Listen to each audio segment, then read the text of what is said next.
If we think back to monarchs of the past, you know, war is absolutely central to their identity. By the First and Second World War, the role of monarchs in wartime had changed. George VI and Queen Elizabeth were very much aware that World War II was not just fighting on the battlefield, it was also a propaganda fight. Tonight, how the Second World War redefined our royal family. We hear how the King and Queen Mother barely escaped with their lives during the Blitz. At 11 o'clock in the morning, a German bomber appeared from nowhere, flew over Admiralty Arch and down the Mall, straight into the palace, and dropped a series of bombs on the palace, one of which very nearly killed the King. How the royal family were just like the rest of us during the Second World War and got stuck into the war effort. This is the Queen with grease on her. I mean, this isn't just her with white gloves on, opening, you know, hospitals. The Queen Mother famously said, you know, we have sparking plugs for breakfast. For the first time, we hear previously unheard recordings from one of the royal family's secret World War II Army protection officers.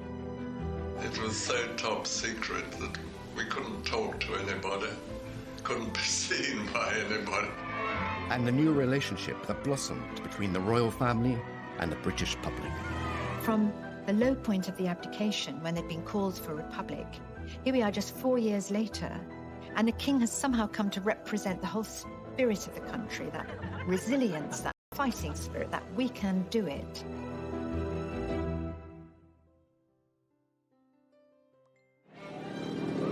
In the 1930s, the world was heading towards an inevitable war, and Britain had a new king. George VI and his young family were rebuilding public confidence in the monarchy after the shock abdication of his elder brother. Now the king faced an even greater challenge. This was an incredibly difficult testing time. Nazi aggression was really becoming something that just couldn't be ignored. The king didn't know whether he was going to have to be a leader in a time of crisis, a war leader. You know, we were pursuing a policy of appeasement. But with each crisis, we seemed to be coming ever closer to the brink of war. Just at the moment when the British monarchy looked like it was back on its feet, the nation, Europe, was plunged into spectacular crisis. On the 3rd of September 1939, the king addressed the nation to announce the country was at war. For the second time in the lives of most of us, we are at war.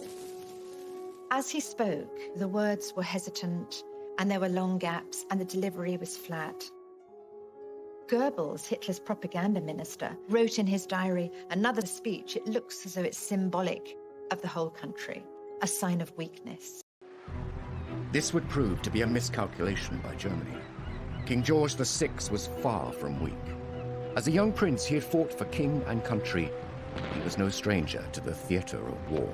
The King, of course, himself was a military man. He'd served in the First World War. He was a 20-year-old on HMS Collingwood during the Battle of Jutland in 1916. So he actually had wartime experience. In fact, he's the only 20th century monarch to have fought in a conflict zone. And then he finds himself in 1939 in charge of a country that, in many respects, isn't ready for war. And he leads from the front. Now king, George had no active military role, but he was determined to support troops fighting in his name. Once the war actually really moves into its ascendancy with the German attack from May 1940 onwards, he dedicates himself relentlessly to maintaining national morale. The king and his family were soon to prove to the British public that they would stand by them. They would face the hardships of war together. Suddenly Britain was galvanized to be on a war footing. And what was very, very impressive at the time is that the King and the Queen stayed. Many aristocrats in Britain fled when they heard that war was imminent, and they said to the King and Queen, you should go too, you should go to Canada, where you'll be completely safe. And they said no.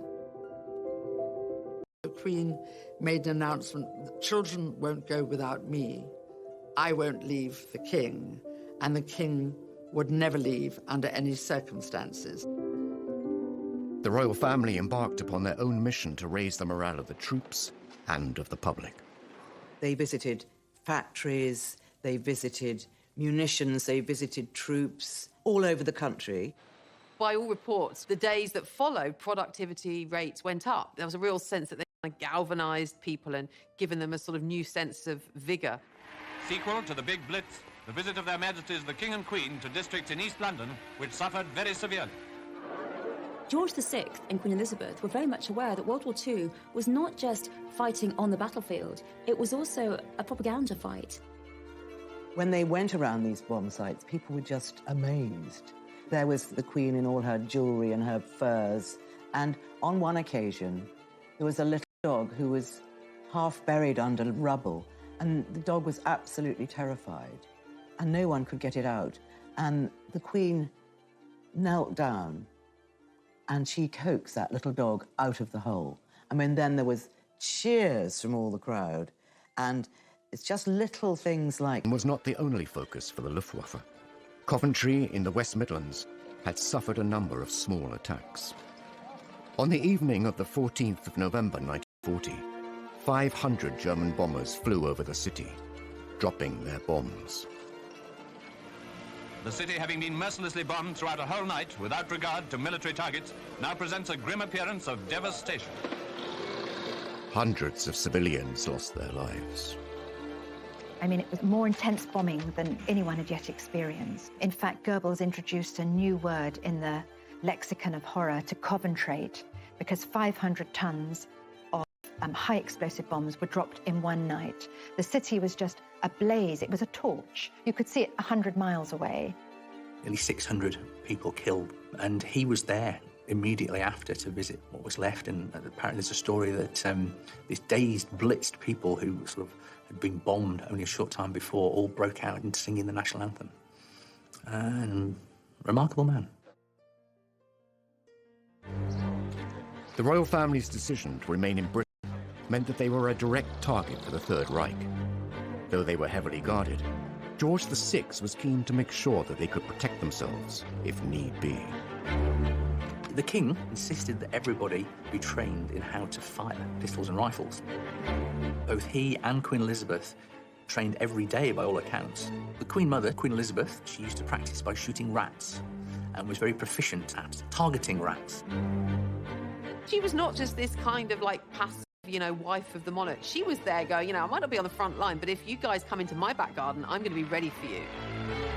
So there was a real sense of her being this kind of domestic warrior, and no one wanted to mess with her.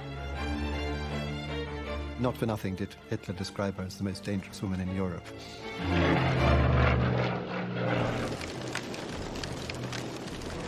As the conflict continued, it became clear that this was not just a war on the front lines. At home, the king and queen were finding other ways to stop Hitler breaking the spirit of the country by standing resolute with their people during the Blitz, putting their own lives at risk. She saw 2 bombs falling just outside the window. They heard the explosion. Then there was a great shower up of smoke and debris, and they sort of threw themselves out into the corridor. Buckingham Palace was being bombed. During the Second World War, the royal family were determined to show that they were not just privileged aristocrats. They were at one with the public. They would not run and hide, and they too would feel the struggle. For this monarchy to be seen as a family, without the kind of trappings of power and pageantry. And that was very much what George VI, Queen Elizabeth, and those around them in the palace pushed as the image. It was a normal domestic family facing the war, the austerity of the war, the fears of the war, the crisis of the war, the danger of the war, just like everybody else. From the low point of the abdication, when they'd been called for a republic, here we are just 4 years later, and the king has somehow come to represent the whole spirit of the country, that resilience, that fighting spirit, that we can do it. He's somehow come to epitomize that. It wasn't simply propaganda. The royal family were living the war like millions of other families in the UK. But unlike everyone else, they were individual targets for the Nazis. Decisions and plans had to be made. Losing the British royal family was unthinkable. In May of 1940, there's a sudden realization that Britain's security is actually now under threat. And this is when, for the first time, you have this idea of evacuating the monarchy away from London to the area which potentially would be the safest if there was a German attack. It's actually Worcestershire. It's about the furthest away from the coast. And also it was deemed to be the best in terms of communication. And with that, a force would be specifically created in secret, and their role was to, in the event of an invasion, protect the royal family, to move them out of London to one of these other safe places. Formed in the summer of 1940, this group had access to anything that they needed. The King and Queen were supposed to have a little suitcase packed and ready at all times to go. And if they were in Buckingham Palace and the worst happened and the invasion began, they would be bundled into the first ever bulletproof car in the UK, along with a number of armoured cars. As one of the men involved said, they were hugely honoured to have been given this mission, but they knew that their role in the event of the worst-case scenario was to fight to the last man. Professor Andrew Stewart spoke with one of those men charged with protecting the royals, Sir Geoffrey Darrell, before his death in 2013. He gave an incredible insight into how they prepared to keep the family safe in recordings never previously heard. On the code word Cromwell, we packed up and went straight in our buses. It was so top secret that we couldn't talk to anybody, couldn't be seen by anybody. Mike Tomping saw them when they were at Windsor. He took the princesses for a ride in the armoured cars that they were going to be in if they had to go to one of the houses. As the Nazi forces increased, the royal family too moved the young princesses to a safer location, Windsor Castle. The future monarch and her sister were repeatedly drilled in what to do if the castle came under attack. For the initial period, they sheltered in the dungeons because they were the most secure part of the castle. The Queen's protection officer during the war, Sir Geoffrey Darrell, highlights the real danger the young women were facing. If we'd been invaded, the only thing that could have happened, I think, would have been an airborne landing. The Germans would have had to have done it in the dark, grabbed them and taken them away before daylight, and I don't think they could have done it. Princesses might have been sent to Canada, I think. It's known the drill of getting them from their bedrooms down to the air raid shelters was practiced. They were given a special bag into which their favourite toys were put. They practiced the idea of how to get ready quickly, so much so that they were able to do it in no time at all. Windsor Castle was a fortress. It was cold and dark. But the Queen and her younger sister still had a bit of fun. The king actually had a very good idea. He was going around Windsor Castle with his eldest daughter, Princess Elizabeth, and there was lots and lots of clothes and costumes. And he said, why don't we put on a pantomime? And it gave them something to focus on together. Actually, during the 5 years of the war, I think they put on 4 pantomimes, and they were fee-paying. So all the local people used to come as well. And Princess Elizabeth said, oh, we can't charge 7 shillings and 6pence for people to come and see us in a pantomime. And Margaret said, they'd pay anything to see us. As the war raged on, German forces disrupted the food supply chain into Britain. The whole country was put on rations in 1940. The royal family were no exception. They did make sure that they had rations. They did have a line around the bath so that above which you should not go, because heating water was obviously a very, very expensive business. The Minister of Supply wants more scrap iron to turn into guns and tanks. Mr. Hicks of the Ministry of Works himself took a hand on some of the Buckingham Palace railings, the removal of which had been ordered by the King. That was part of the whole royal principle throughout World War II, that they should behave in the same way as everyone else. The girls should be evacuated, and that the royals should have rations just like everyone else. They should be subject to ration foods exactly the same way as everyone else. The British royal family remained in their own country, but the war had displaced other European monarchs. The King and Queen Mother hosted the royal refugees. And the king used to say, don't worry, I've got lots of socks, I've got lots of clothes, I'll kick you out. Actually, a lot of them just sort of looked like ordinary people, and, you know, a cleaning lady, they weren't in their robes or pearls or jewels because they didn't have them. And the Queen of Sweden was here. Wearing such humble attire, the Swedish Queen realized that if anything happened to her, no one would know who she really was.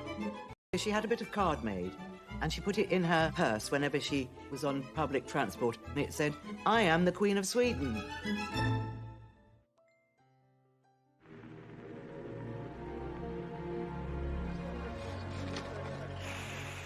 Families across the country were facing the loss of loved ones. Over 450,000 British lives were taken in the war. While the senior royals were not in active service, the King's brother, Prince George, the Duke of Kent, was serving in the RAF. He was tragically killed in a plane crash while on duty. It brought home just the tragic losses that basically everybody was not far removed from. Most people in their families, of course, had lost someone, and the royal family, in that sense, were no different. Well, this is what Queen Mary said, you know, everybody is losing family. We can't break down. We have to be strong and set an example. Now we've lost some family too.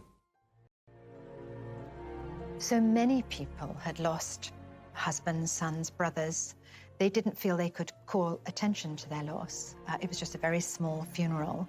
And there's a very evocative description by Noel Coward, because when everyone was trying so hard to control their grief, when the coffin was brought in with his RAF cap on it, Noel Coward says he could feel his face. He just had tears rolling down his cheeks, and he was relieved to see that the King and Mountbatten were exactly the same. Aerial bombing raids were happening across the country. London was bombed more heavily and more often than other cities. Now, civilians were in Hitler's sights. They thought if there was continuous bombing of London, they would drive the civilian population mad and Britain would surrender. And on the 7th of September 1940, the largest aerial formation ever seen darkened the skies coming across the English Channel towards London. And suddenly, the East End was ablaze. Buckingham Palace was a key target for the German Luftwaffe. The palace was hit repeatedly during the Blitz. Buckingham Palace was actually bombed 16 times during the war, and of those 16 times, 9 of the actual bombing raids caused damage, one of which on Friday the 13th of September 1940 very nearly killed the King. At 11 o'clock in the morning, a German bomber appeared from nowhere, dropped below the clouds, flew over Admiralty Arch and down the Mall, dropped a series of bombs on the palace. The King was with the Queen and his private secretary in his private sitting room, just getting ready for the day's work. And they saw 2 bombs falling just outside the window. They heard the explosion. Then there was a great sort of shower up of smoke and debris. And they just had time to register, you know, that things were very wrong. And they sort of threw themselves out into the corridor and only afterwards realized just what exactly was happening, that Buckingham Palace was being bombed. The precise nature of the attack led the King himself to wonder if his own family in Germany were behind the bombing. In fact, it was suggested that the only way that that aircraft could have carried out the attack was if it was somebody who had an intimate knowledge of the palace. And in fact, for a long time, the suggestion was it was a gentleman called Prince Christoph of Hesse, who was a distant relative but had visited the palace a number of times prior to the war. This was a turning point for the royal family and his relationship with the British public. They did something unprecedented. The media were actually invited into Buckingham Palace and were shown around the damage and were told the story of what had happened. This was revelatory. This had not happened before. Latest outrage of the Nazis' indiscriminate fury is the bombing of Buckingham Palace. Remember, most people hadn't seen the inside of Buckingham Palace. They showed the brickwork that's fallen apart, all the masonry that had been left, and the danger there was to the King and Queen. So I think people felt, OK, they're going through a slightly better version of the war than we are. They weren't going to the tube every night to hide, but they were suffering from the same problems. They stood for something. It meant something to people that they were still there in the midst of all this. The King and Queen had changed the way the royal family interacted with the public. No longer were they closed off. Now they were out and about, being seen, commiserating, consoling, and encouraging the war effort. Buckingham Palace did take 9 direct hits, a policeman was killed, and the Queen, she said, "Now I can look the East End in the face." And she felt very strongly that because her home had been bombed, it put her on the same level as all these people who'd suffered so much. And we do see a change and a lot more support for the royals after this moment. The Queen was also keen to let the rest of the world see what was happening in Britain. Before the United States had joined the Second World War, she sent an invitation to the First Lady. The King and Queen were at Paddington Station to greet her in the name of the people of Britain as she arrived in London. One of the most important things the Queen Mother did during the war was to invite Mrs. Roosevelt over to England. So much of the damage caused by the big fire raid on the city.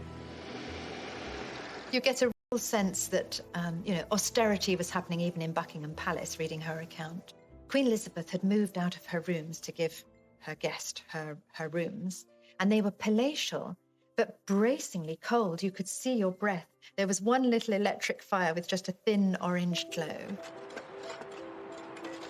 The glass had all been blown out and was replaced by a cheap substitute. And then when Eleanor Roosevelt went down to the dining room, it all looked very promising, beautiful ambiance and lots of gold and silver, but the food when it came was meager and unrecognizable as food for someone not used to wartime substitutes. In fact, she wasn't quite sure what she was eating.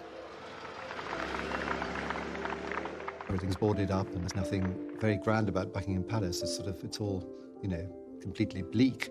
And so who better to go back and tell the president about what's going on in Britain than his wife? The Queen Mother's clever diplomacy brought the reality and horrors of the war to the United States. It cemented the special relationship between the two countries. And now it was time for the next generation to step forward and take the lead.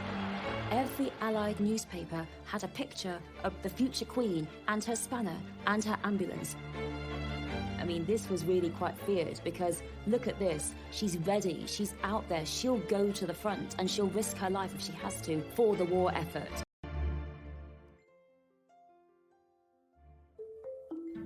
Historically, kings and queens were conquerors, bringing back the spoils of war. Monarchs like Henry IV and George II were seen on the front line. The monarchy really had always in history been about military pursuits. I mean, that was really, you became monarch through military might, and one of the kind of key aspects of being monarch was defense and being seen to lead an army into war. I mean, if we think back to monarchs of the past, war is absolutely central to their identity. By the Second World War, things had changed, and it was the battle on the home front that would win public support. With George VI, it wasn't that he was going to be on the front line with the troops, leading troops into battle, but he was seen to kind of shore up the home front. And in that sense, he had a very active role in the war. He was part of the forces, even though he wasn't actually fighting. War was raging across Europe, and the King and Queen Mother remained in London with their daughters safe in Windsor. The Queen and her younger sister Margaret were growing up and wanted to be more involved in the war effort. At just 14 years old, the Queen reached out to other children across the empire. She did away from their parents, again, just like her mother, really saying, come on, guys, we've got to step up, we've got to steel ourselves, we've got to do the right thing for the right cause here, be brave, be brave.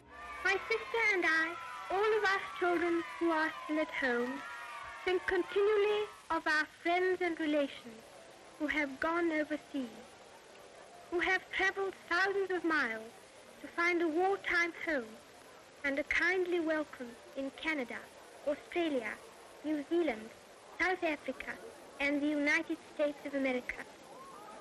We know, every one of us, that in the end all will be well, for God will care for us and give us victory and peace. And when peace comes, remember, it will be for us, the children of today, to make the world of tomorrow a better and happier place. It's one of the first public things that she ever did, and Princess Margaret chirps in at the end to say goodnight to them. Come on, Margaret. Good night, children. Good night, and good luck to you all. Children, of course, lost family, and they did a charming broadcast, and it was also sent to America because at that time we were still trying to entice America into being on our side. The Queen soon took on other public duties. On the 21st of April 1942, she turned 16 and was appointed Colonel-in-Chief of the Grenadier Guards by her father. That same day, she made her first official public appearance as she inspected her troops. She was only a child when war broke out, really very young, and she had to grow up without her parents, but also expected, really from quite a young age, to take on a leadership role.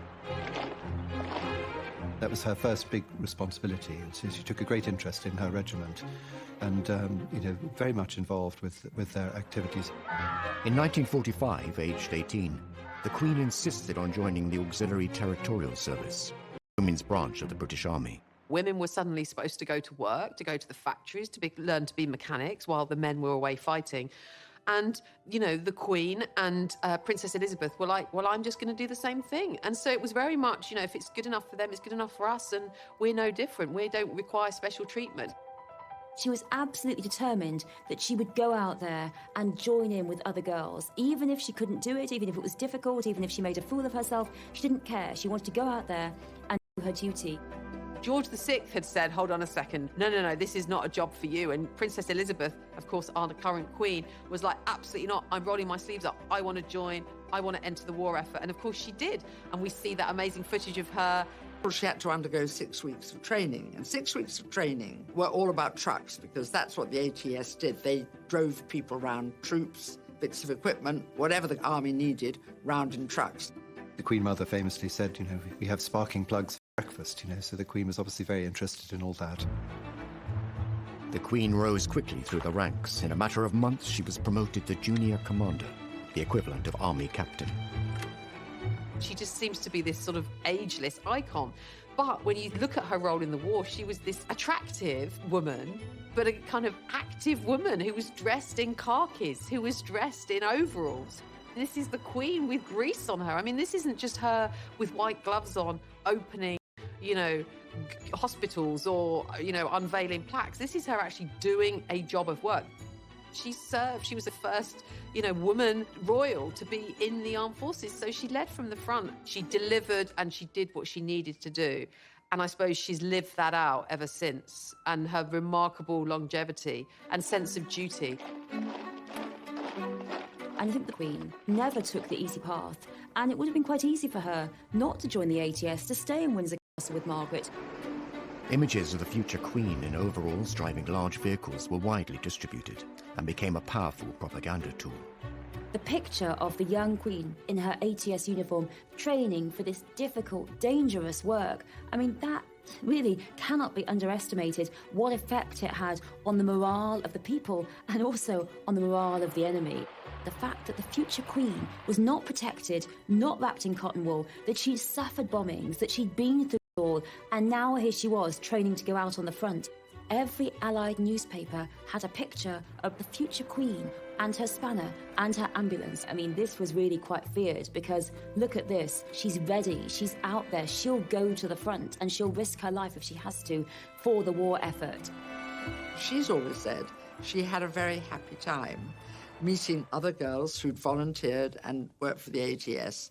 And in a strange way, a lot of people of that age say some of their happiest moments were in the war, when suddenly urgency and being useful were very important, whereas before women, not many had worked, many were just sitting around waiting to do something. But she qualified and drove her lorry into London. She'd learnt to strip down an engine, she'd learnt to change a wheel, she'd learnt to drive a heavy lorry and how to load it.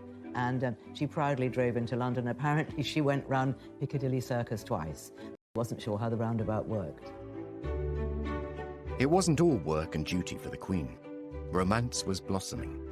Her future husband was on the front line serving. Philip of Greece, when she was 13 and he was 18 at Dartmouth Naval College, he was a top cadet, he was going off to war, and he was absolutely charming to her. She records that they went for tea on the Royal Yacht, because of course they're related, and after tea the Royal Yacht sailed away, and all the cadets followed in their boats, but Prince Philip was the last one to turn back, and the king had to actually command him to go. He was a distant relation. He was produced on that occasion to look after the two princesses, and that's always where they say they focused on each other. And of course he had a very, very good war. He described to me once that during the war, he had no family in England. His mother was living in Greece, and of course he was Greek, and there was a certain wish or wonder, would he join the Greek Navy? But he decided that he'd done some training in Britain. And of course, he'd lived in Britain because his family had been exiled. And the Greek Navy was very small, and I think he thought he wouldn't see much action, so he joined the British Navy. He kept in touch with Queen Elizabeth during that time. In fact, she had a photograph of a naval officer with a beard on her table, and that was Prince Philip. He had a beard in those days, but I don't think it fooled anybody, but he was slightly disguised, I suppose.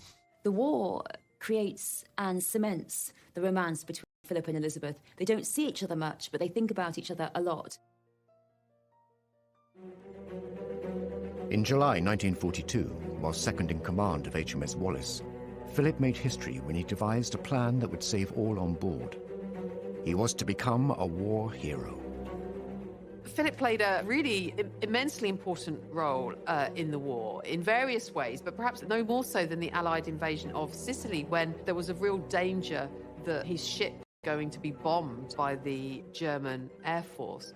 And so he came up with the idea of basically sending or throwing off the ship a raft and sort of lighting the raft and using that as a decoy and drawing the German bombers to that target whilst the warship moved away. And this was, by the accounts, relatively recent accounts of those on the ship, said there's no doubt in the minds of many of those who served on that ship and who are alive today that, you know, Prince Philip's quick thinking saved the lives of the men on the ship and saved the warship. So he was, you know, quite the hero.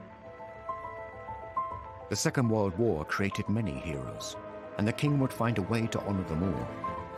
None were more deserving than the people of Malta, where, despite personal risk, the king visited to express a nation's gratitude. Malta, that little island in the middle of the Mediterranean, was very strategically sited for airfields and harbours to support the North African War, and as a result, it had ended up being one of the most bombed places on earth, and its 250,000 people desperately hungry. And the king wanted to acknowledge their bravery and their valour. With the enemy just 60 miles away, the king arrived in Malta on the 20th of June 1943. There is this simply wonderful moment when finally he can get there. And it's a beautiful morning. Even at a distance, he can hear that word has spread that the whole jetty of the Grand Harbour in Valletta is absolutely crammed with people, cheering, shouting and waving. And the king is a solitary figure, slight figure in a white uniform on the bridge of HMS Aurora, giving the salute. And as he approaches, the roar became tumultuous. People were so pleased. Here was their king. The king bestowed the George Cross on the entire island, which had the effect that every fisherman and every man in a boat or every man walking the street felt that he, in a sense, had got the George Cross, you know, as a brave island. He wrote to his mother afterwards, entering that Grand Harbour of Valletta. It was a moment he would never forget. Finally, the tide of war was turning. The door was being opened to the possibility that we could win, and there was a hit song, Coming In on a Wing and a Prayer, which was all about coming in with the engines down and everything's gone wrong, but we're going to get home. And the princesses loved this. There's a gramophone at Balmoral, and they played this song over and over with the Queen and danced in the corridors. There was a real sort of lighter mood at last, some possibility of real hope. The Allied forces saw victory on the horizon. Soon, the future queen and her younger sister would enjoy a rare moment of anonymity, up close and personal with their subjects. The king, who was such a cautious man, he too was so happy. He said, yes, off you go. On the 8th of May 1945, after 6 long years, the Prime Minister announced that war had come to an end. The country woke up to the wonder of it all. VE Day, Victory Day, a day like no other, a day they had, you know, been fighting for.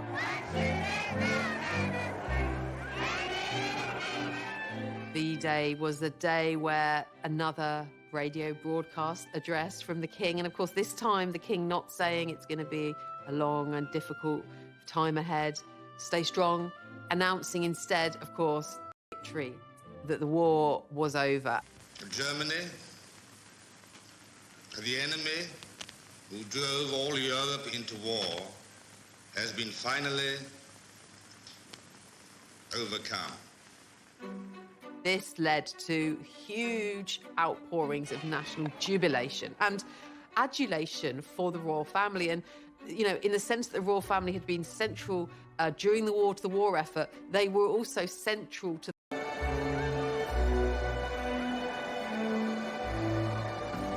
Then the crowd makes its way to the Mall. There's 10,000 people milling on the Mall, demanding to see the royal family.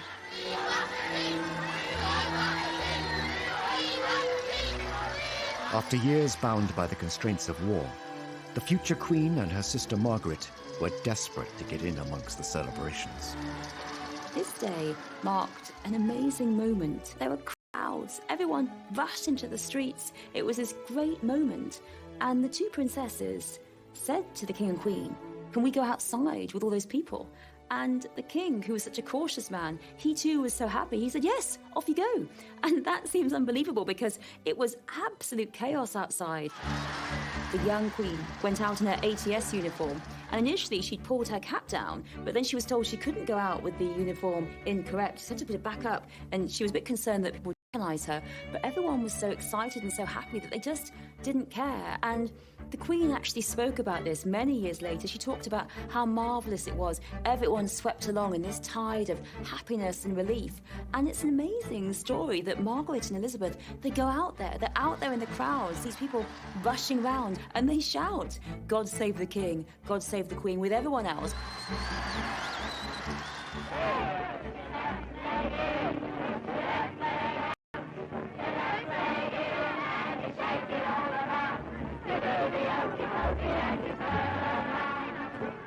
There was this wonderful moment as dusk fell and Buckingham Palace suddenly was floodlit. Lionel Logue, the King's speech therapist, was outside Buckingham Palace and he could see it all. He said the Queen's tiara caught the lights. It just seemed almost magical, like a fairyland. You know, suddenly there was light and cheering. And it went on for so long. They came out onto the balcony 8 times. It just seemed like, in that moment, the quintessential moment of victory. It wasn't just a military victory. It was a personal victory for the king. George VI, for all that he had a stammer, for all that he didn't want the role, for all that he dreaded the role, he had become the war leader, the king the country wanted. So it was an incredible turnaround for the monarchy.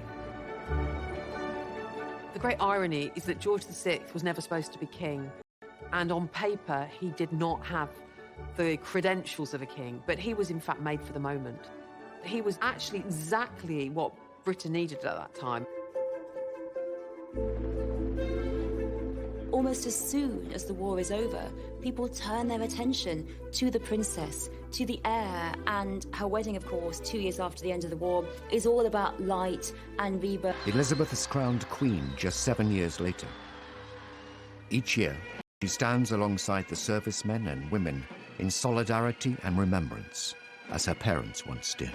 I think it's very moving that we hardly ever see emotion from the Queen, but one occasion is when she was mourning veterans. She served alongside so many other young people, but so many of them are no longer with us. And I think the Queen, throughout her reign, has been particularly concerned with veterans, how they've suffered, with commemorating veterans and commemorating the war, and really that reflects her own experiences of World War II.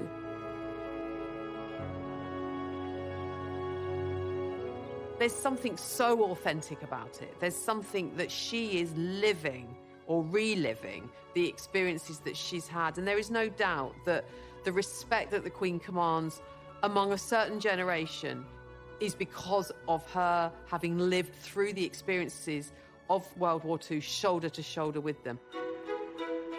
The Queen's experiences during the Second World War have undoubtedly shaped her life as a monarch.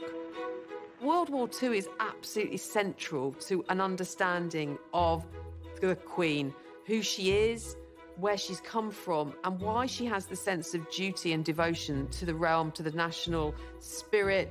That completely explains it.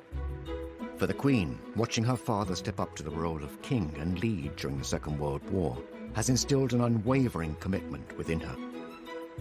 For her, war founded her character. It gave her the belief in sacrifice, in frugality, and in duty that she would carry through for the rest of her life and try and instill in her children, to make them too understand what a sacrifice her generation went through.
was a 20-year-old on HMS Collingwood during the Battle of Jutland in 1916. So he actually had wartime experience. In fact, he's the only 20th century monarch to have fought in a conflict zone.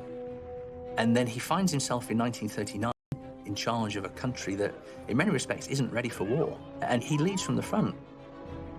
Now king, George had no active military role, but he was determined to support troops fighting in his name.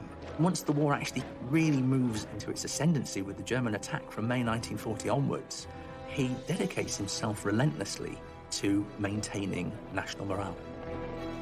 The king and his family were soon to prove to the British public that they would stand by them. They would face the hardships of war together. Suddenly, Britain was galvanized and to be on a war footing. And what was very, very impressive at the time is that the King and the Queen stayed. Many aristocrats in Britain fled when they heard that war was imminent, and they said to the King and Queen, you should go to Canada, where you'll be completely safe. And they said no.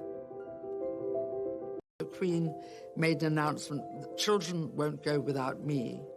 I won't leave the King, and the King would never leave under any circumstances. The royal family embarked upon their own mission to raise the morale of the troops and of the public.